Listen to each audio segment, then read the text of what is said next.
You are about to receive messages that may be harmful to your mental state. Your sense of reality will be questioned. Your view on things will be altered. You are now part of the Meta. The Meta controls everything. The Meta determines what will and will not happen. You are watching The Meta Show.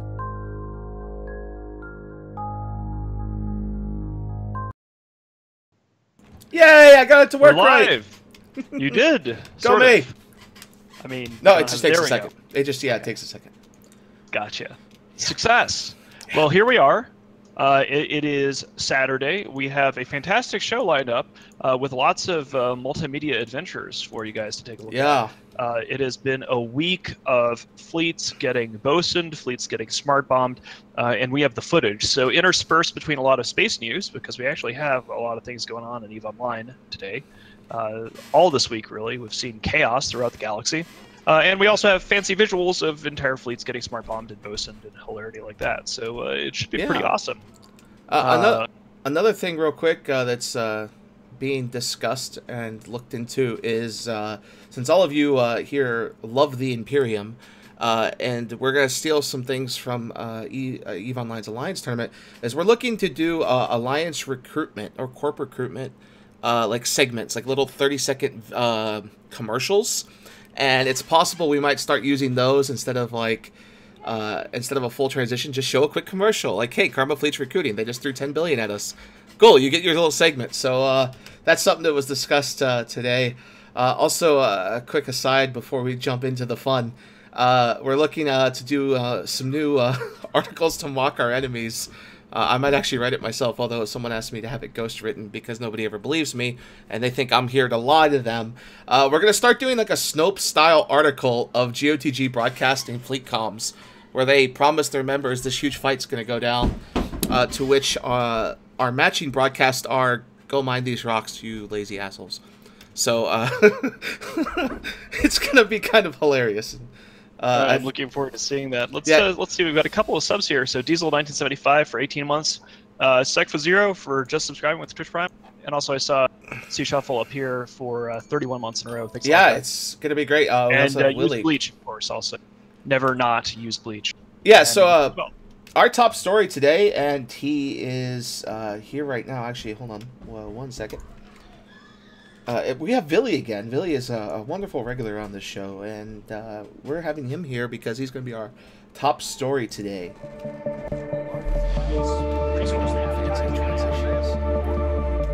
Transition lenses. I am going to point out we are getting a couple new ones coming. They're in production right now for our transitions. They're going to upgrade the transition to the Nullsec Power Hour. That's coming soon, so keep an eye out for that in the next coming weeks. But hi, Villy. Hey, Bo, what's up, my man? I know you're awesome, and I wanted to talk to you again. I love this fucking show. Oh my God, we're here. Wow. So a quick introduction for those who don't know. Villy is one of Test's leaders. He's also one of their major FCs. He also orchestrates a lot of their fights, and I think that just blew out a lot of people's eardrums, and it's glorious. But we brought him here today because him and his Test buddies have been doing the honorable 1v1 versus Fraternity. And I say honorable 1v1 because people stopped showing up to help Fraternity a little while ago. You had NC.PL and all these randos showing up to help them, and now it just seems like it's Test versus Fraternity. And this week you had something of a hilarity happen. We have the video on screen, and so I'm gonna have Villy tell us about this this video, this bosoning of an entire fucking fleet as we watch the video here. Let's do it. So Villy, how the hell did this happen? Like, how did you pull this shit off? There's a couple. I mean, for people who don't know what they're seeing on screen here, that is a fraternity fleet of TFIs, if I'm not mistaken. That's correct. Yep. They're just regular Tempest, actually. Oh, just regular Tempest, and they're just getting vaporized by a couple. Do you use 2 rags, or is there another rag off screen? It's just there's actually 3 other rags in that group. But when you pop a silent like that, you have no guarantee where the Titans are going to spawn around the Titan, so we go in groups of 5. and usually 2 or 3 of them will end up in a decent position of bosun. So. Yeah, that is fantastic. So tell us, did this end the battle right there? Like, what's the context for this terrible massacre we're about to witness? All right, so basically, we had reinforced Fraternity's 2 staging Fortizars in LK1K, which is on the border of Legacy Space, and the first system, in terms of Fraternity's control area. It's a standard Australian time zone, Asia time zone timer, so our numbers are limited. Their numbers, it's really the only time zone they can hope to contest us. So in that time zone, things are pretty, I wouldn't say even, because we have a pretty significant capital and super capital advantage against them. But in terms of the fight, we reinforced things. They formed a fleet, we formed a fleet. We had a much larger capital and super capital fleet and a singular fleet of nightmares and a couple of small supporting fleets. You guys actually had a Cerberus fleet that was on the way but got stuck in tie-dye about 8 jumps out and was never able to really make it enjoy the scene. There's a battle report up on Reddit somewhere. Yeah, I just linked it to stream chat. Yeah, so the enemy had a Sinojammer system, which they were pretty reliant on. We had sounded in dreads before. They got that up. We had kind of our subs versus, which were nightmares, plus I think we had 18 suicide dreads versus their entire Tempest fleet, and they had a variety of shit support, like maybe kilos or something else. I can't remember now off the top of my head. And they had carriers and like 15 T1 or Fraternity uses T1 sniper dreads, which are absolutely but they use them. So they had carriers, they had dreads, they had some short-range dreads trying to kill our suicide dreads, they had apostles. So they had about 50 to 60 capitals on grid. So it became kind of a bum rush for us to try and kill that Sinojammer under fire with those suicide dreads and our nightmares versus all their tempests and a sort of capital support. We managed to pull that off, and the second the jammer went down, we dropped a bosun squad, which 5 bosun titans, on top of their carrier group, most of which managed to actually warp away. We had a failure in Victor bubbles. We dropped a bosun squad on their Tempest blob, which was all tightly anchored in the middle of bubbles, and you can visually see the beauty of that. And then we dropped a bosun blob on their sniper dread blob, but unfortunately, at the same time as we were dropping that blob, the nightmares were warping on them, so we had to just tell the titans to switch to targeted, clear out the sniper dreads. And yeah, so the second the jammer went down, we just dropped the hammer with every titan super and dread carrier we had. And the field turned pretty quickly. I think we only ended up using like 3 faxes. Like we just had 80 faxes sitting in the Fortizar ready to jump on it, whoever needed it. And the rest of the faxes just kind of sat there and did nothing. I do want to point out all the hells. Like, all these hells. Look at all these hells. That's a lot of fucking hells. Well, yeah, actually, we told the Wyverns to go with the Bosun Squad 1. So the Wyverns went with the Levy Bosun Squad, and the hells went with the Rag Bosun Squad. So you get that natural hell purity, beautiful hells. Got a sort of a strategic question about this. Now, what you just described is you guys are getting a ton of practice because you talked about multiple bosun squads doing bosun drops there.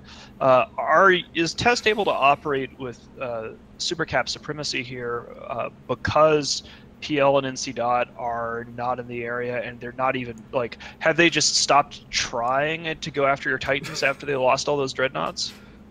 No. Well, about 2 weeks ago, I think they sent down 40 or 50 dudes and scepters, and they had a little dread. We're not afraid of 50 dreads, though. I think in this fleet here we had 80 minnows ready to go if something happened. But I remember saying we got way too many minnow gawas, which is one of those great problems to have. But to properly dread bomb us at this point requires 150, 200 dreadnoughts, something in that range probably. If we're properly organized, and that's a lot of dreadnoughts you got to have organized, and you got at the same time dodge bosuns, which we're getting lots of practice with. So it's very difficult for them to do that, and I don't think they're super comfortable in both having the assets to pull it off successfully, so they don't try, and that gives us even more ability to do whatever we want here. I It is think kind of curious. Like, you don't really see PL doing that themselves in other areas of space. Like, you're not hearing about PL and NC dot bosun squads. Well, I think I have a thing about this. And I was thinking about this week because we knew we'd be talking about this. And when this got brought up in a conversation with a bunch of the Elite Six, like FC types in the North, is that Test, I think, no one expects Test to do this, even though they've done it like 5-6 times. With PL and even with Goons, you expect to see Bosons flying, right? These two groups, Goons and then PL and NC, you expect them to use their Titans. So people watch for that and they try to avoid it. They don't ball up as much. They don't sit there as much. But if you watch Fraternity fight, they're always balled up. It seems like they're just sitting there saying, no, they won't do it again. And then Test does it again. And they just throw Titans at you. It's almost like they forget that Test exists. I mean, Billy, do you see that where it just feels like people let you boast on them and they don't prepare for it? A little bit. I mean, Fraternity is so far behind the 8-ball in terms of fleet tactics. Like, they're like, even though it didn't happen this time, almost every single major fight we've had with them, we've bombed, like shrapnel bombers, like bombed, like upwards of 100 dudes in one way or another. Like on the Serenity server, there's, nobody uses bombers, and you yourself, as a bomber FC, that like the bomber meta in EVE has evolved and been nerfed and evolved and been nerfed and evolved and been nerfed again and again and again. Bombers are something we've had to deal with for 10, 12 years now. And like as an FC, you can never forget bombers at the major level because they're so important to the way you move and maneuver your fleet. And they have no experience with this, and it's incredibly hard to believe just how bad they are against AoE area effect weapons. And you look at GOTG. Like last night, I tried to bomb GOTG.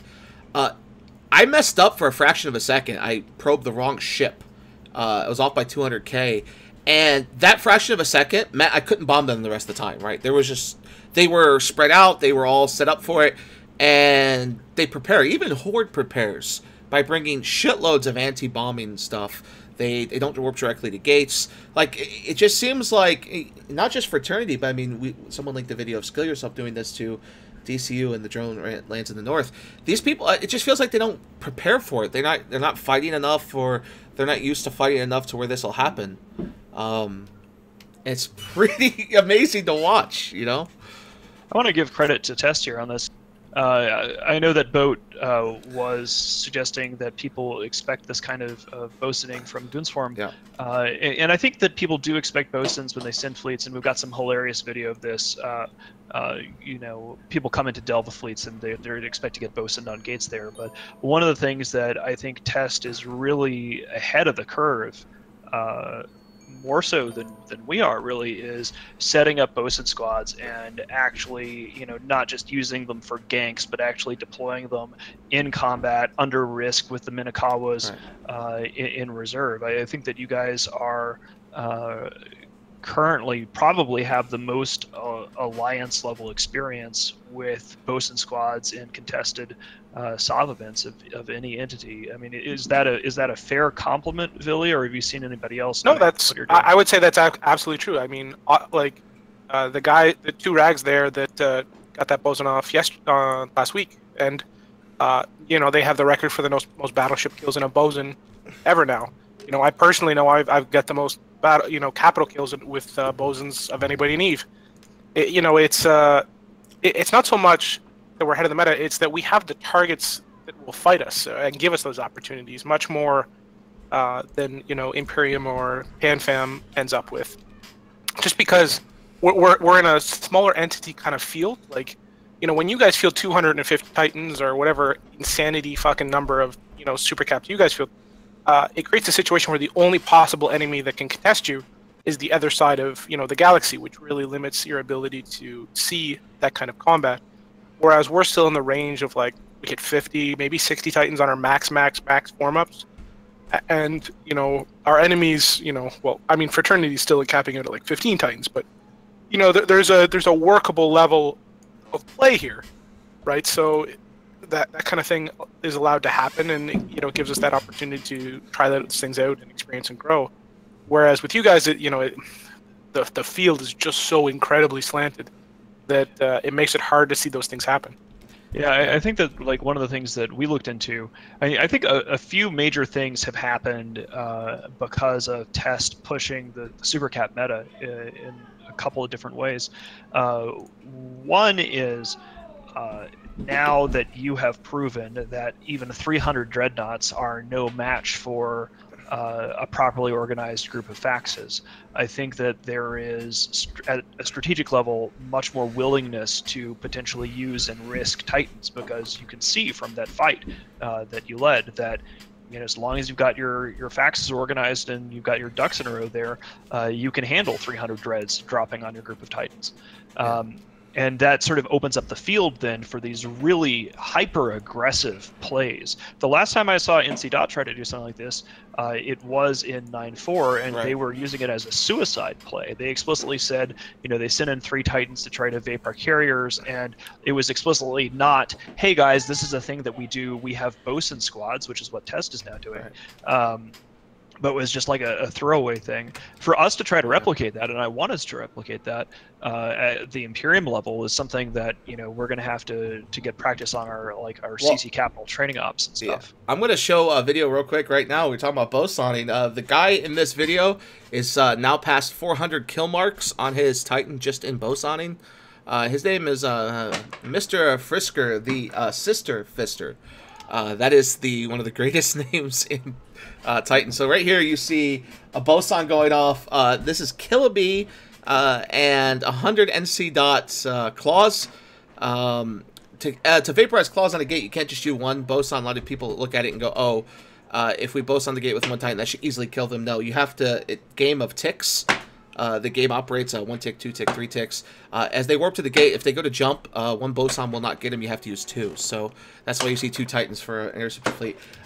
Killabee's comment at the end of this was, as soon as I saw the Titans decloak, I knew I was kind of screwed. And just told his fleet that that's it, the op's over. And it literally was. You saw Gehi drop by 100. Not even 10 minutes later, it increased by 100 and then decreased by 70 as they locked off. So bosoning is a thing, but we also have a new thing that came to the game, and since we're not going to get a chance to talk about this, we've all heard of people using smart bombs to like catch people on an inline drag. They put a bubble up. You have 20 smart bomb Titans. You vaporize a fleet, but they have this new thing. It's called chemo fleets. A lot of people are starting to use them. It's cloaked Proteuses, Tengus, Lokis, with smart bombs fit. Since you can warp cloak now, you can literally land on top of enemy fleet that's sitting there thinking they're nice and safe, and then you pull this off. So the first thing we're going to see here is PL sitting on a Blops. We probed out the Blops, got a warp in on top of the Blops, and then all their bombers landed. And when all their bombers landed, all of our Proteuses here decloak, and then smart bomb, and you watch an entire PL bomber fleet get vaporized. Chemo is one of the greatest things I've seen this game. You can't really counter it because they warp in cloaked. They stay cloaked, especially if everything on grid is cloaked, and then they vaporize you. So this happened, and then also this happened to GOTG just a short time ago. So that was PL. This happened to GOTG. They had 110 bombers sitting cloaked on a safe spot, and one of our friends... I haven't seen this one yet. Well, one of our friends in Kenshin gave us a nice warp in on top of them at 0. So they're all sitting on a gate, ready to do torpedo things. And in come the Proteuses at 0, to which 110 bombers were vaporized. Not just 30 or 40, 110. You alpha them. Bombers don't have a lot of HP, and especially in the case of the PL ones, they were all polarized.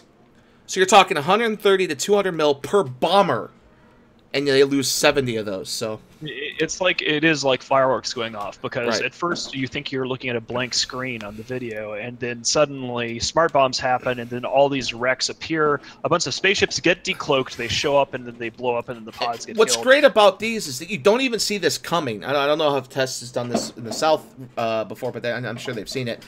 You can't see this coming. All of a sudden, smart bombs. Like, there's no ship warping in. You don't see battleships mid-warp, and you can dodge them.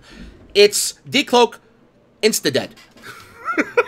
I guess the funny thing is... You go. The funny thing is, this was pioneered by none other than CVA. When PL and NC Dot started utilizing Rocks and Ravens to really harass them, I'm not sure who in CVA, although I would assume Jintan, came up with this. But they started using large groups of interdiction nullified cloaky smart bombers to try and get on top of the Rocks and Ravens. And that's kind of how this started. And then you even recently saw PL use this against Initiative when they were using Boost Ravens up Declan a week or two ago. And PL utilized that to clear off their command destroyers. And now this is just a new extension of the utility of this fleet comp to allow them to just demolish groups of frigates. Yeah, it takes the Rooks and Kings pipe bombing concept to a whole new level because, again, you cannot see it coming. Unless we think it was a guy in Initiative. I mean, this is one of the challenges with something like this is trying to figure out who gets credit for coming up with this. We know that in an earlier version using Pilgrims, either Asher or one of his buddies was using it, and then Pando from Init was the person who I think a lot of us think was using it at a large scale. I think it was like this sort of consensus emerged in a bunch of different areas of the galaxy. It's the first time I've heard about the Jintan thing, but it doesn't surprise me. This is something, though, that I suppose I hadn't thought about this, but compared to talking about Test being really ahead of the curve with the bosuns, we're using chemo in Delve on an almost daily basis now. So this is one thing that the Imperium is getting really good at, because people, when they see us coming, they run, or they don't ball up, or they don't fight. They literally can't see Imperial forces in a chemo fleet until it's too late and they're already dead. Yeah, not to educate our enemies, because our enemies are pretty dumb, but this has been an evolution of a way to deal with unassailable interceptors. I say unassailable because if you're intelligent, you should never lose an interceptor fleet. GHG's evolved their interceptor fleets to warp to Purchase. Solo warp 200k above a gate. Every time they go to a gate, it's a different spot. And then they warp down to the gate when the gate's clear. And unless you really, really have a good gate camp with lots of Titans set up, you're not going to catch them. So chemo is a way to get on them at 0. They don't see it coming. They're sitting up at their little safe spot. You probe them out, and then they vaporize. It's an evolution of the game, and that's why I think a lot of our enemies, and PL is an example of this. They try to evolve. PL was known for it in the past. They would come up with new fleets or new concepts, but lately you haven't seen much of that from our enemies, where they come up with new things that are just revolutionary and kind of game-changing. That's a really good segue, Boat. I want to ask Vili about this, which is, Vili, you have become, and it's ironic, and I'm happy to eat my words on this, because, you have really been at the forefront of kicking the shit out of PL recently, and I was wondering if you could comment on where do you think there have been as an organization, where are they going? Are they really just sort of refocusing on bullshit up north and securing winter regions? Like, where are they? What happened? What do you think about their situation? Pandemic Legion? They're in kind of a phase of brain drain. They don't know what to do. They've been in a situation where in the galaxy where there was always a nice, new, juicy target for them to go after. And they played that game for a long time, and they would always hunt their targets to death. They would, go up, pick their target. For example, Brave has been their target, a couple times, and they would literally focus on killing them to a degree that is unsustainable. And they've went from east to west to east, north to south, and they've just killed every small group that was fun for them to feed on. And just recently, they went to Providence. Yeah. And who the hell wants to kill Providence? Like, seriously. Like, the dudes are, like, the most harmless, like, entity you could think of in EVE. But feels like, oh, no, we have to kill Providence dead. Because... And then they tried to, like, smug about it, too. They tried to make it into a propaganda thing where they're like, look what we did, look what we did. Well, no, here's the really funny thing. PL was so bad, they couldn't do it on their own. They had to call in NC Dot to do it. Yes! Like, without NC Dot, they were making no progress. Yeah, NC Dot had to deploy there. Yes, NC Dot had to deploy, and until that happened, they were making, like, 0 progress. NC Dot has been, kind of the real power behind that relationship for a while. I mean, if you look at it, PL's good at taking the credit, but when the Tribute War, it was NC Dot that did all the work, and then PL came and, chopped CO2's head off, and that was the end of, that conflict. if you look at in Providence, PL did stuff, but until NC came, they weren't making any progress, and that's kind of been traditionally how it goes. PL is reliant on NC to do a lot of the heavy lifting because they're a small group, and they rely on those force multiplication principles. Like, we're a small group, so our one dude needs to be equal to 1.5 of our enemies, and they can still do that to a degree. I think that's what the game has changed with the introduction of skill injectors, and you've seen comments on this in the last months. Is I think PL can't get away with doing the 100-man fleets anymore. They're not going to have a skill point and ship superiority. It's like the old Bob when they used to fight goons. We would beat them with numbers, but if they had a tight-knit enough group with enough logi and enough stuff, they could just wipe the field. And I think PL's lost that edge. I don't think they're going to see a 100-man PL fleet be able to take on like a 100 goon fleet and then think they're going to instantly win, I would still say they definitely have like a slight advantage. Like a 100-man PL fleet can take on a 140-man fleet of, a different composition or something. 100 on 100, same fleet, same comp. I wouldn't necessarily give it to PL. Like if you look at the alliance itself, they've got Headliners, kind of the leader now. Their main FC is Muck Bavarian. Like PL's only major advantage left. That the only major advantage Pandemic Legion has left is their intelligence network. Because they have people who are like corporate level industry behind all their IT services, doing their spy checks and everything like that. Like that's the only significant advantage they have left. Is that most people don't have heavy duty comm relay spy stuff, and they always do. And even that gap is being bridged bit by bit. Right. So it's hard to say how they're going to draw those advantages up in the future, and how they're going to. We gotta go to our nullsec power hour. Actually, here. hang on a second. Oh, sorry. I gotta. The PL thing is something I want to explore a little bit longer. Sure, go ahead. So there are a couple of things going on here, and I'm not really sure. Like I come up with these like social theories about how people interact in EVE, and my current one is the idea of needing to be able to fail and make mistakes in order to learn.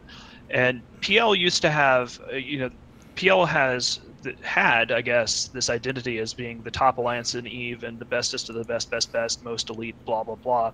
And NC were sort of second fiddle to that, even though NC is now, I think, the stronger partner. But one of the ways, you can't be the best and fail, right? And that's the challenge that they had. And I think PL used to overcome that by poaching the people that they would prey on. So they would go to an entity like CVA, and they would farm the hell out of it, and then they try to like recruit the Gentons out of it, right? Like here's the guy who was trying new things and learning new techniques in an environment where it was okay to fail, and then teach those techniques that were good to the people in PL. So like the PL organization learns from mistakes, but the mistakes happen outside of PL. And when their recruitment funnel seems to sort of dried up, like you don't, I mean, Billy, correct me if I'm wrong, I haven't really seen anything from like a new PL tactic or like some sort of like crazy, fantastic, super weapon level idea. I have a great analogy for this, by the way. It's like... Well, it's funny, actually, because even if you go back to... Let's talk, the Halloween War for a second. I actually remember when PL came up with the Wrecking Ball. And I actually remember, because I was in Goon with you all at that time, sitting on comms with Mittani at the time and being like, this is a terrible fucking idea. It doesn't gain them anything, but they're going to think it's good. And, it's been that way for a very long time where the innovators are gone. Nobody wants to just, go along to get along in an alliance like... how do I say this? The people who innovate like that are not the edgelords that PL now really focuses on. That's a really I have good point. a great analogy for this, and you might like this. The old PL, and I'm talking 2008 to 2013, were kind of like Genghis Khan and his conquest of an area. He would go in, take over an entire area, and then if he saw an enemy general that gave an idea that was better than his, he would say, okay, look, you can be my general or you can get beheaded, right?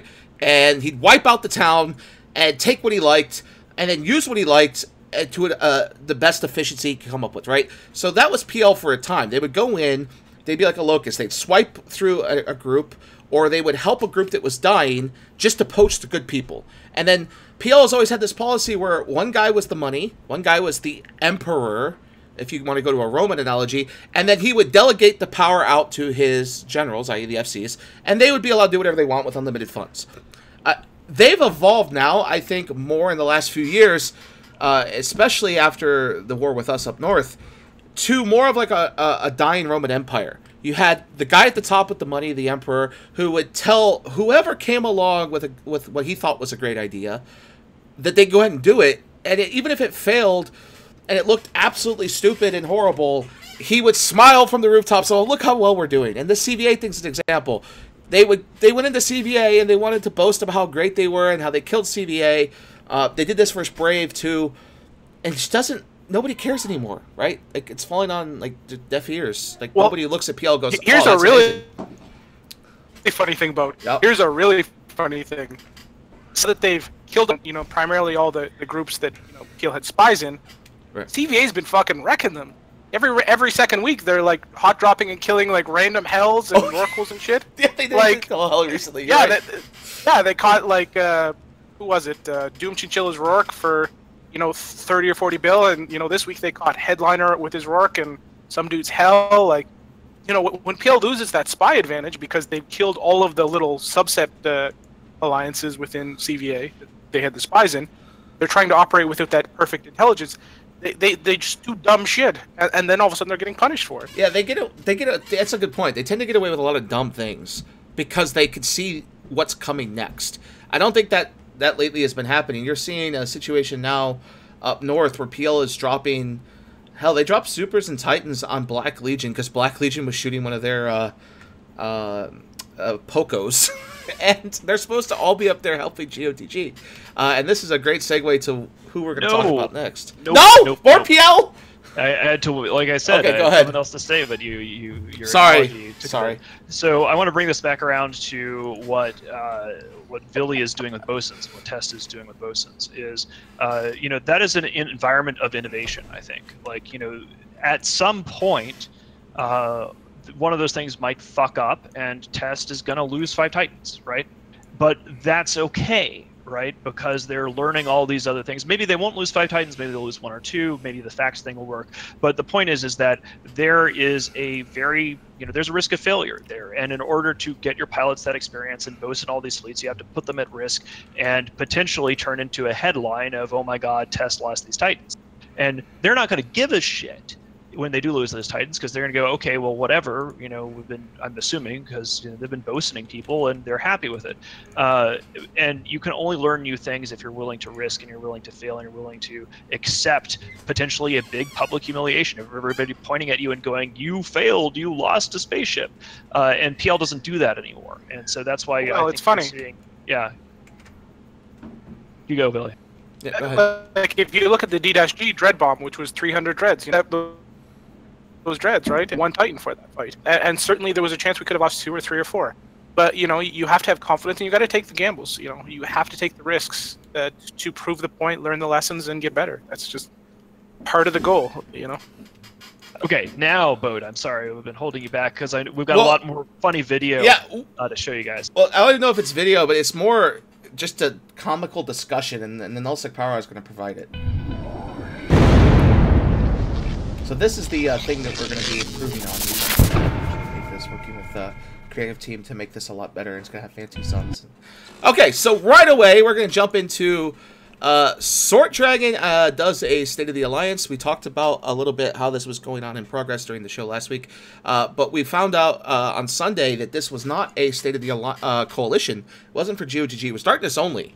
And why this is big news this week is because imagine if, and I use this as a way of analogizing this, is if Goons, or Mittens as Goons only, speaking to Goons, said, look, we're abandoning Fountain and Quarius, and this is happening soon, and be ready for it. And then Initiative finds out because it's on Reddit. And this is what happened with GOTG, or in case Test going, we're abandoning the South, only to their alliance and not telling any of their allies, right? This is what Darkness did during their alliance meeting. They told their alliance, we're giving up Fate and Pureblind come June, but didn't tell any of the rest of the GOTG, and they only found out about it because we put the SoundCloud online. Like, how do you work as a coalition with this kind of leadership? It does seem to be... It seems kind of everyman. Like, what I take from that is either you could say Darkness is a bad coalition leader, or you... Like, it does raise a question, right? And the question that I have is Guardians of the Galaxy really a coalition anymore, right? Like, if you, it seems kind of like an everyman for themselves, like run for the hills, like secure your assets here kind of thing, rather than like a coordinated response. Yeah, so they also announced they'll be adding rocks and retributions to a doctrine list. And they also, of course, we heard about this last week, that Black Legion would be hired. But Black Legion has been officially hired, and the Black Legion hiring was due to Initiative doing a full deployment. We found this out. And they've also called in PL Supers and Titans and NC Dot Supers and Titans to be one jump out. And we've seen evidence of this as early as this morning, where they dropped in to help save GOTG. It's been comical to watch. That's a place where PL and NC Dot can try to use their... I mean, credit to NC Dot. God forbid that I'm saying this, but NC Dot is more willing to use their Titans, I think, in riskier situations these days than PL is. But this is this battle report is the first time in a while I've seen PL dropping Titans because they're fighting with us hilariously outnumbered against our Sigs squads in Eurotime. Yeah, Villy might like this this bit. Is that they've gotten to a point where, and I don't know what real world analogy you want to use, but it's gotten to a point where Darkness FCs are continuously lying. They are on fleets, constantly telling their members just abysmal lies. In their broadcasts, they'll tell their carrier pilots, we need as many carriers as possible, this fight's going to get real, be prepared for the big fight. And we're not even formed up in the north. Like, Test is up there, they're not formed up. Goons aren't formed up. Initiative's not formed up because it's U.S. time. And we're down mining moons or something, and, like, we're dealing with NC Dot. And NC Dot attempting to hack in the south. Another big thing to come out of this is we found out during this speech and during a couple other things this week that the big push by NC Dot and PL in Quarius is because they truly believe, and I don't know how the fuck you can believe this, Kool-Aid, that all of our best PvPers and only people that PvP in Goons are up north. And everyone left in the south is our renters and farmers, and all the people up north have to come home every time NCPL form. That is what they're telling their line members every op. Are any of the people in your Sigs and squads even coming back? No, I've been deployed up there. No, I didn't think so. With my own Titan pilot. I think I came back once for comedy value because I wanted the smart bomb, but... I mean, it's not like people don't have alts, because, I mean, when you're dealing with stuff, the people who have multiple Titans also are able to afford multiple plexes and have multiple characters, both in Delve and, like, people have deployment characters. So. I just don't understand. I mean, Villy maybe can comment on this and what he can say or can't say, but it's almost to the point now where the Kool-Aid is being drank so hard that I just don't understand how their line members don't see the lies. I mean, I understand if you're constantly being told by Sort and others, don't believe Reddit, which is a very common line right now. Don't read Reddit. Okay, don't well, believe let's be Reddit. honest here, bro. Like, the average GOTG line member can absolutely tell the difference between, oh, there's going to be a fight, and oh, there's not going to be a fight once they get to the objective. If they're like, we're gonna go get a fight, it's gonna be awesome, we're gonna get a fight, we're guaranteed we're gonna get a fight, it's gonna be the best fight ever, come on fleet, yeah! And then you get there and it's like, hey guys, Raider's primary, make sure you've got some T1 ammo, please. And you look at local, and there's like one red and local, you're like, fucking kill me. And like, I'm sure they've, I have no doubt there's more than a few people that like go on those fleets, see what's happening, and literally just fucking log off, leave fleet, etc. And I'm sure that also contributes to why you see so many things like interceptors and such that go on GOTG's fleets, because that means they can go home when they realize it's a structure issue. So this happened Sunday, and this is not in our notes, but I did the math on this because I wanted to do some quick maths on a Sunday night before I went to bed. 5 systems in Quarius in a constellation killed more NPCs on a Sunday afternoon, Euro Prime, in a 24-hour period on a Sunday, than all of Declan combined by almost 20,000 rats. So in those 5 systems, we killed 222,000 rats. All of Declan killed just shy of 200,000 on a Sunday fucking afternoon. How is that even possible? Declan is such an abysmal place to drop on. If you are in the very tip north of Declan, you're not going to get there from ROR without several mids. It's a nightmare. How can you not farm in these places? How can they not function? Like, I just don't understand it. I don't know. Mittens, what do you think? I mean, how is this even possible? You know, here's the thing. Like, I have a theory, and I know that various people have spy characters and access to GODG, but like, I can see a different perspective. Like, we can sit there and say, like, how do they not understand that they're getting lied to, etc. And you know, I think that my guess is that in many areas of the galaxy, people are so used to just being lied to by Alliance or corporate, not so much corporate leadership, because it's harder to lie at the corporate level, right. Because corporate directors are typically closer to the line members than Alliance directors. But, you know, I think that the top level Alliance leadership in a lot of alliances are pretty disconnected from their line. They don't talk to them. They don't know their names. They hang out only in their director channels. They make proclamations. And, you know, it's probably like, you know, living in a society where all you get is state-sponsored propaganda. So I suppose we should all be used to it. I was going to use a North Korea reference there, but I didn't know if I should. But like, you know, avoiding any like super real-world political analogies, but like, you know, I think that people have expectations. The people who are in these alliances don't expect that, you know, you can just talk to your alliance leader. They don't have fireside chats. They don't have any of these accountability systems. So I think, you know, at a certain level, they realize that they're getting lied to, but they also just don't think that they think that that's, my guess is that they think that is just how the game operates and guilds are, right. It's just guild bullshit, basically. I've seen this happen recently, and it makes me wonder, because you have places, Test has certain corps, I bet, that open recruit. I know Brave does. Goons have several corps that open recruit, and they're massive corps, ASCII being an example, Karma Fleet.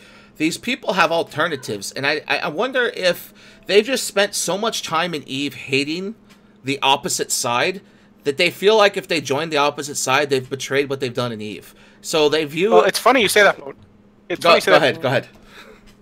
We've actually in Test had more than a few an individual looking to escape north because they felt that they couldn't go to you guys because you're the enemy. But because Test is at least somewhat not as connected to the ones destroying their lives, you know, they feel that they could come to us, which is rather interesting. Yeah, we have 3 new emotes, by the way. Oh, sorry, go ahead. Jesus. Emotes. Yeah.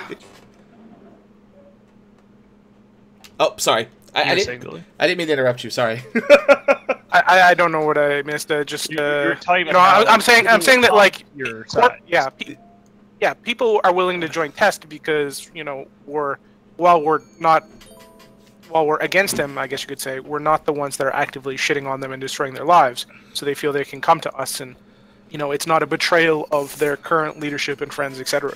I mean, that makes a lot of sense. I mean, I would, of course, I've never really been outside of Goonswarm, but like, you know, I wouldn't want to jump ship immediately to the other side unless, you know, a lot of our defectors, they defect not just because they want to come over to Goonswarm because the grass is greener, but they have been internally betrayed or mistreated by people, and so they have, they're not just going like, ooh, I want to go make money in Delve. They're going like, I got screwed by this alliance leadership or this corp leadership, and you know, I want revenge, and that's why they come over. Yeah, I don't know. It's hard sell. Like, I can't understand this because I've always been in a place of knowledge. I have an obsession in EVE, and I have had an obsession in EVE with knowing everything. I want to know everything. If it has to do with me, I want to know what's going on and what the answer is to it. And I don't understand. It's hard for me to relate to these people because there's always, I mean, even if they jump ship a lot, there's always somewhere better. And in the case of a lot of this stuff, there's got to be a better place to be than dealing with this. But, for example, we killed 3 Oracles recently in Northern Declan. belonging to Kenshin. They were trying to moon mine, even though part of the SOTA that they did said no more Oracle or carrier mining. Kenshin was mining with 3 Oracles. We literally gated Dreads 4 jumps or 5 jumps through the heart of Declan. Now, Dreads don't fucking move very quickly. You could definitely catch them, okay? We gated, we then Sinoed, killed the Oracles, warped the Dreads in to grab all the capital loot because none of the subcaps could carry it, then Sinoed out and gated back through Declan to go home. And in that time span, not one broadcast, not one plan to save, not even a form up to kill the Dreads. That, to me... They're not allowed to Oracle mine right now, right? Well, no, they're not. That's why we thought it was hilarious. Apparently, Kenshin's exempt from this rule for some reason or another. But I just don't understand how an alliance... Like, how is this possible? Well, I mean, basically, they can devolve into anarchy because, you know, at this point, like, this is sort of a broader strategic situation where both the DRF has collapsed and organization and leadership has functionally collapsed in Guardians of the Galaxy. I would like to pause a second to interrupt. Billy's going to love this. Again. Oh, boy. Again! They lose Eagles to 20-some bombers. Wait, what? Initiative just bombed an Eagle fleet and have killed at least 10 billion in Eagles and other small things. How the fuck? How? They have Jackdaws that stop bombers, and they still lose Eagles, which are impossible to bomb. Piranha happy. I don't understand how this is possible. This just happened? When did this happen? Just right now. Space Violence had a structure come out, and Initiative just bombed them. I just got this in from Kendar just a moment ago. We're up to 10 bill now and climbing in potential kill mills, but Eagles should never die to bombs. They have like 400k health. I don't understand how this is possible. I don't... Holy fuck. I don't know. I that's it. I'm a loss for words. And next topic, because... Anywho. Next thing, Ghost Legion. I hear things are going nice in the drone regions. Yeah. So Ghost Legion has officially abandoned the drones and will be joining or have joined Pandemic Horde. This was announced just recently, and here's a link to that. So all of the Freeport Keepstars that we said for years were not true Freeports that were part of PL are now in Pandemic Horde hands. So all that stuff that belongs to Ghost Legion is now in Pandemic Horde. So not really Freeports, guys. We told you. Joke about Care for Kids goes here. Yep, Billy, yep. What have you been seeing? I mean, you're much closer to the front in all things drones than we are. What the fuck is going on? The Drone Regions Federation is having a rough time, to say the least. From what I can see, obviously, DCU is dead. Basically, all of the renter alliances that, basically populated the Drone Regions are under new management, so they're quickly being either torn apart or bending the knee to the new overlords. XAX and their coalition, what remains of it, which is literally, I think, just XDeath, INSP, Infinity Space, and like 2 or 3 others, which were kind of the core alliances of the Drone Region Federation before this. They're all returning to INS Mother, but they're losing pretty badly to Triumvirate and Skill Yourself, and the forces that are like just feeding off of them in a frenzy. Solar has lost 3 different super capital incidents. I don't want to say battles because they don't really look like battles, but they lost their Keepstar and they've lost multiple Titans, including MacTep's own Titan. Himself. Here we go. There's the link. They lost a Nyx this morning. I think they've lost a Nyx every fucking day for the last week, or pretty close to it. Like there's failure cascades, and this is like another level in terms of like falling apart. I've never seen it. I've never seen it. This is the first time, I think, in EVE history where an entire organization looked at its renters, and I say renters because these aren't allies. You're talking an entire 15 regions of space and said, look, we're the boss, so we're leaving, and y'all are on your own. It'd be like if NC Dot told all of its allies, hey, we're no longer part of you, we're leaving by. Like, it's unheard of in a game. I don't think it's ever happened on this scale. That is basically like the power vacuum thing. That's one of the reasons why Guardians of the Galaxy and all that can be a shit show, because the Galactic Northeast is a shit show, and so there's this just huge power vacuums opening up in the Galactic North as a whole. So I mean, I guess people would come in and point guns at the Rangers and say that they're in charge now. Right, Aerith said this very well, and even a real world analogy. You say point guns at renters. It's like if a guy like has a coup in one of those third world countries, and he comes in, takes over, and then he looks at the population and says, "Look, I'm the boss now." Right? They're so used to the boss changing in those countries that it doesn't matter. But in this situation, it's like toppling the Soviet Union. Like the Soviet Union was the boss; they were in charge, running all these fucking places, and now the Soviet Union's gone, and all these third world countries are now leaderless, and they become a fucking mess. And that's what you're seeing. Razor's lost 2 Keep Stars, a shitload of Satios and Fortizars, close to 2-3 trillion ISK and stuff in the last days.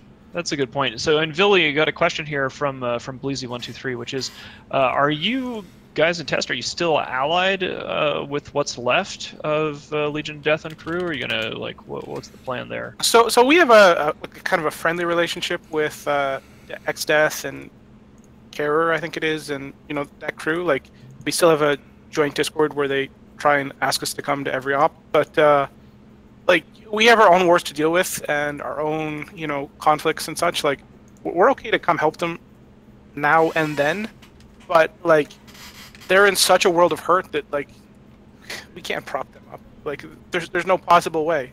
Even if I formed a 300-man fleet every day to save them, it wouldn't be enough, kind of stuff.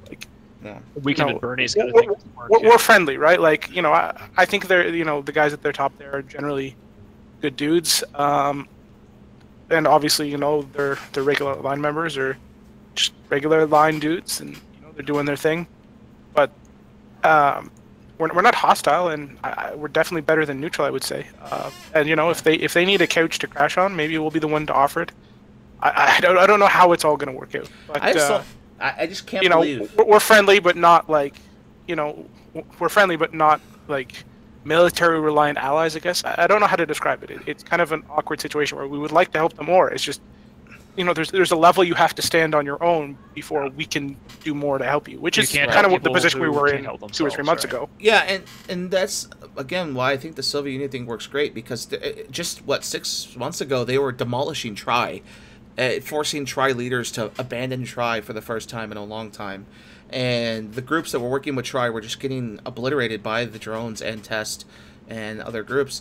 And then to go complete 180, one day they're demolishing Tri and removing Tri from the game, to Tri winning against the DRF with abysmal numbers. And Tri holding steady in a fight for the Innsmother area. So it's just ridiculous how quickly that can. Well, a large part of that has been Skill Yourself and Volta and Hard Knocks, much more than Triumvirate. Well, as much as Triumvirate did the hard work, Triumvirate did the sit in the trenches and trench warfare with X-Death for 6 months, right? And then Archer left for NC Dot, Garst got deployed, and they were super reliant on those 2 leadership figures, and it was.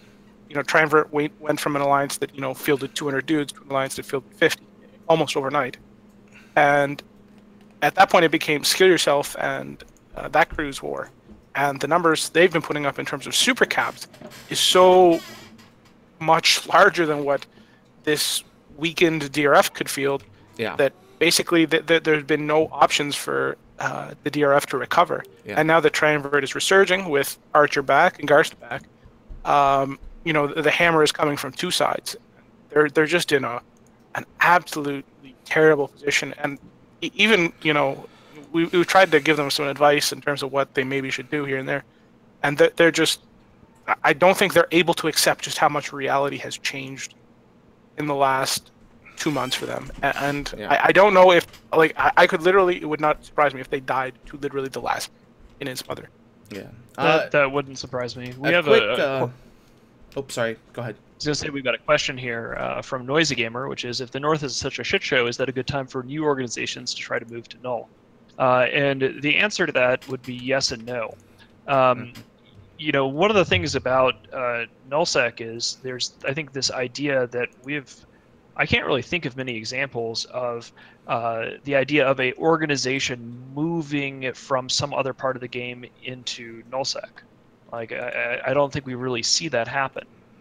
I also might have just lost my internet. No, you're good. I see Okay. you. You're good. But I Yeah, agree- the leap is pretty huge, and usually it's so large that any alliance that goes from high sec to null sec usually fails spectacularly. There's plenty of cases where entities that lived in hard life low sec did well in null sec, but it's a leap as well. You can't do this in the drones, and a lot of people will look at it and go, wow, there's 13, 14 regions about to open up. The renters are either getting evicted or new renters installed. You can't move from low sec or null sec into the drones. You can't, because the transition is so vastly different than the rest of EVE. With Delve, you have NPC space. You can live in NPC space for a little bit and get your footing. Fountain has NPC space. Hell, parts of the North have NPC space. CVA space has pockets around it of low sec. So you have ways to like slowly work your feet into the water.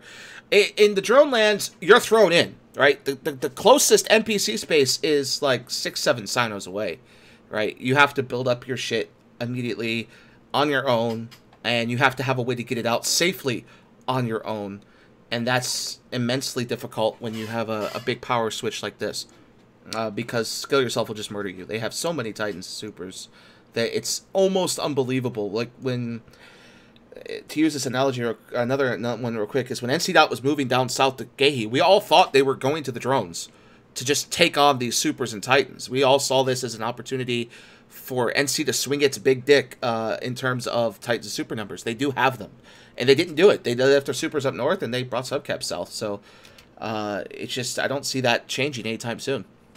I mean, I think the way that you get new blood in nullsec is not entities like moving as a whole. So the reason why it's yes and no is I don't think that entities just magically come from lowsec. Like lowsec entities live in lowsec. You get new people joining nullsec entities, and then schisms happen, or corporations from existing entities form new alliances out of things. So you get new blood in nullsec, and I think that there's an opportunity for an existing nullsec entity that wants to strike out into either the northwest or the northeast. It would be hard for them to do because currently there's lots of supercaps and people fighting over renter territory, but whenever there's chaos, there is an opportunity. So it wouldn't surprise me. Well, it would surprise me currently, but it's certainly the possibility of a stronger entity forming out of the ashes of either the DRF or out of the ashes of Guardians of the Galaxy. If somebody who's a leader steps up to like forge a new alliance out of various corporations from the existing ones, that you could see a new entity trying to take some space. Apparently, Skill Yourself's being paid by NC currently, so that wouldn't be surprising if that was the case then. So, if that was a public thing... Yeah, one of the things that actually led to the DRF, the speed at which things are starting to fall apart, is that NC paid off Skill Yourself to leave BOT, I think it is, alone, which shifted all the pressure was kind of diffused through the drone regions, and all of a sudden all that pressure, when NC paid them off, became focused against them, which was one of the big things that really sped things up. So we're almost out of time, but we do have some very important things I want to point out, and this is from CCP Please, so we're going to take a few minutes before we disappear to talk about these, and these are really important. I want some more. So in CCP Please, CCP has heard the outcry from the player base. They're responding very well to player criticisms of these mutaplasmids. These mutaplasmids were looking to be game-changing, breaking, and just ruining outright the game. And CCP is responding by drastically reducing how strong these are going to be. You're seeing tweets coming in from Rise, who's on the balance team, as he looks to do this. They're also looking at something that I think is getting a lot of positive feedback. I think goons in general love this. They're looking at giving a name to who creates the mutaplasmid, or who creates the module. So, like, if you create it and you have a really great character name, now your name can be on a module that's been created. And I've seen one goon mention that he's going to spend like 100 billion just to have his name on some of these great mods, just for the hell of it, because he's got some great names, like Mr. Fister the Sister. All right, Mr. Frisker the Sister Fister. And then also, I've been asked to include this. This is from INN. We talked last week about CCP Punk. We didn't talk about this. We talked about Siegel leaving, but now Punctoris, CCP Punctoris, one of Eve's darlings, I would say, is leaving CCP after many years. I think 8 years now. She announced it as another week goes by, another dev has left. She was part of the Quality of Life features team, and along with CCP Caracor, did a lot of work to fix little things that people would notice, like in the UI or quality of life changes that we all loved. So yeah, that's an interesting departure. I didn't expect that at all. I don't know about you, Mittens, but I don't want to comment on her personal life. I think that she's. I don't have too much understanding of it. From what I do know, it has less to do with issues with CCP or something. But I think she's pursuing a career in local politics in Iceland. She's very politically active. She's awesome on pretty much every level. Always been a big fan of Punctoris, and I'm sure that she will find success in the next chapter of her career. And then also, I've been asked to share this. Talking in Stations tomorrow will feature 2 superstars. CCP Siegel is coming on the show. This will be the first interview since her departure from CCP Games, or at least interview with players. And then Asher Elias will be on tomorrow. That is at 1600 Eve time, so early morning, Sunday morning, if you're around for that. That will be something to watch for, and I think that'll be a great show. Matterall does great interviews, and I've had interviews with him before. He does a really good job, so that'll be cool to watch.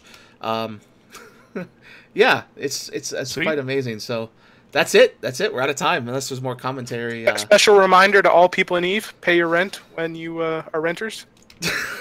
Since half the galaxy is basically renters now. Goddamn. Yeah. Well, no, since we're currently purging we purged the entire region yesterday, so. Oh wait, you've done this? Wait, what? Oh, your own renters. I forgot you guys had renters. I didn't. I forgot about that. If you look at the Faith Abilis SOV, we'll it kind of entirely flipped the day. So from the reminder to renters, pay your rent. Wow. All right, guys. Well, thanks a lot, Billy, for coming, and we will catch everybody next week. All right. Yeah. See you guys next week. Bye.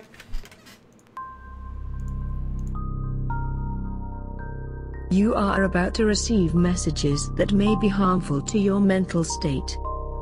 Your sense of reality will be questioned. Your view on things will be altered. You are now part of the meta. The meta controls everything. The meta determines what will and will not happen. You are watching The Meta Show.